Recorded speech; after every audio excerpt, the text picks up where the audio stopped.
Alright, so what up, world? It's T Smith here again. T's for Terrence.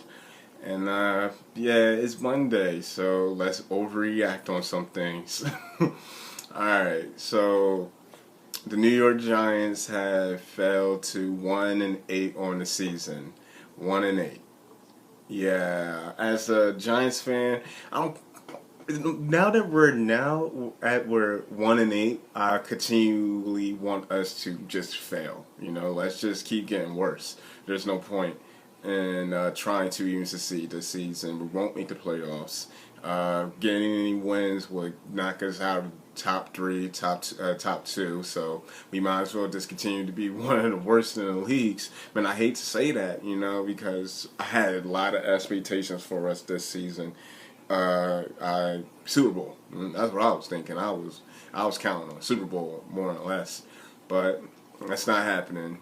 So let's just go ahead and suck all the way for the rest of the season and get us some good draft picks. That'd be high ranked, whether it's in the first round, second round, third round. They're all going to be very high picks.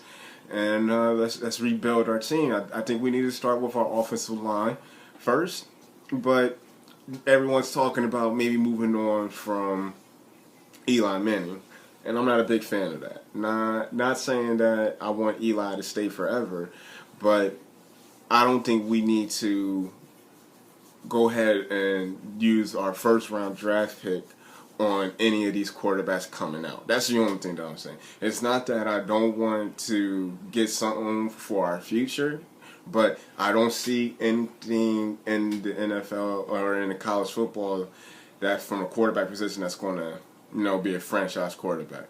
There's some really good kids there, but maybe if the Giants were to, wait until the second round and grab a quarterback, or maybe the third round and grab a quarterback, I think that would be better for them.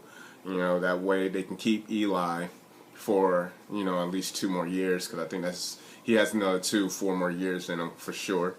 And that way when that quarterback that we draft this year, in the second round, he can develop. Like David Webb, I don't think we should give up on David Webb either.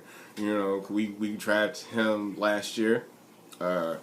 He wasn't one of the high quality quarterbacks on the draft, but he's probably a really good backup, right? And let's give him a chance to see what he can do. Let's let him develop a little bit. And any other quarterback that we get, like Eli Manning is going to be the bridge, so we don't want to mess with that. Like I hear people saying, "Oh, trade him and get more picks." You trade him, but who do you get, right? Like if you're going to trade Eli Manning, into a team, they're not going to want to give up their starting left tackle, or they're not going to want to give up their starting lineman anyway, because they're going to need them to protect Eli. So what are we giving? What are we getting back from him? And what are teams going to be willing to give back for him? So that's one of the things that I'm looking forward to during this off season. This season is a bust with the New York Giants. It's over. Let's go ahead and get.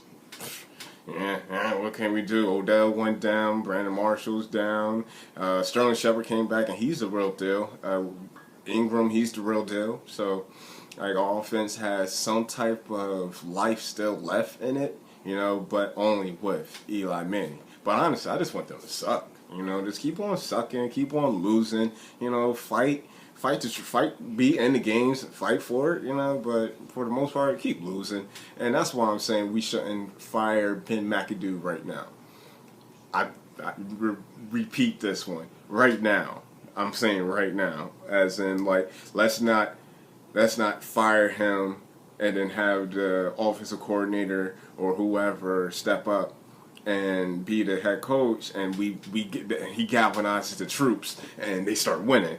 No, I don't want that. We don't want that. I mean, let's let them continue to suck, and get themselves in a good position to get a high draft pick.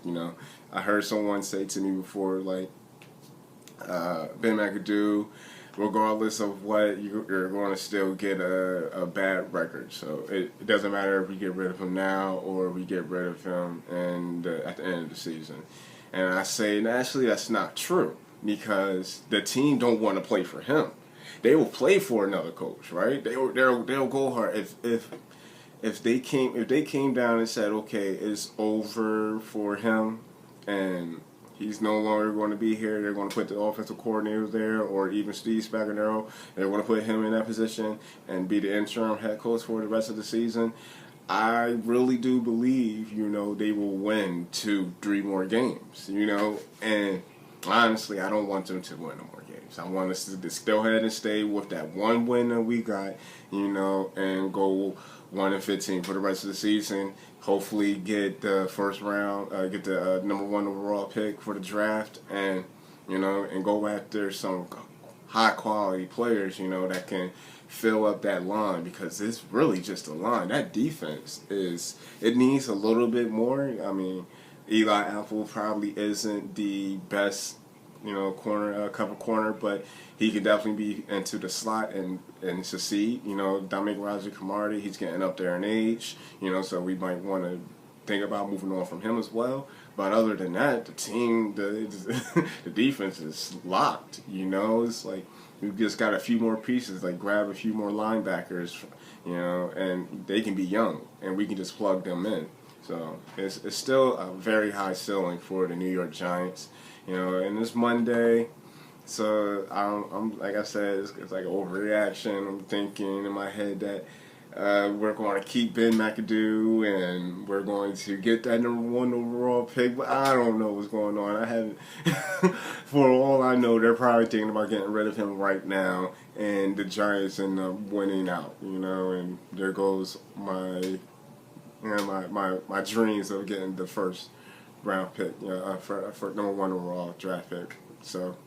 But yeah, what else? Is there anything else to say about Ben McAdoo and the Giants? I just think it's as far as the end of the season and Ben McAdoo and his job, I just think it's time for us to go ahead and say, you're not a leader of men, so you're not really meant to have this job. It's crazy because 10-6 just last season. Some people got to remember that too. We were 10-6 last season. So it's not like he can't coach, but what happened? Like, seriously, what happened? We were supposed to be a Super Bowl caliber team just this year.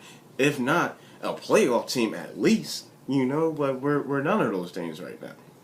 And he has to take the blame for that.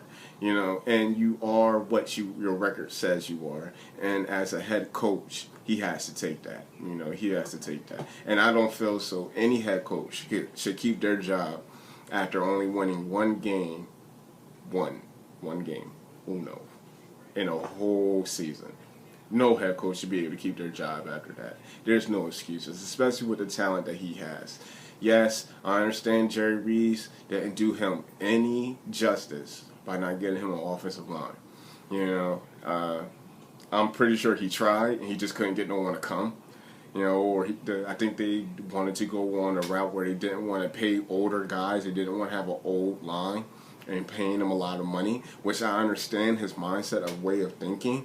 But when you have a team that's in a win now basis, because Eli Manning it's ticking. It's like, so he had to do something with that line and he did nothing. So does he need to go?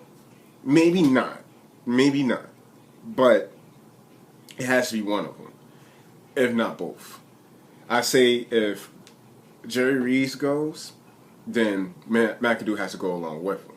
Now, if McAdoo goes, Jerry Reese doesn't have to go anywhere. He just has to fix that offensive line. Your job is to fix that offensive line. That's it. All right, so I'm coming up on 10 minutes, and everyone should know by now that I don't like to do these long videos and just rant. So I'm in short by saying this, that the New York Giants are basically in a position where they can do some really good things in the upcoming years, but this year is over. So let's just keep losing. Let's get that number 1. All right, this is Terrence Smith here with, lots of love, lots and lots of love to you and to yours. All right, have a great Monday.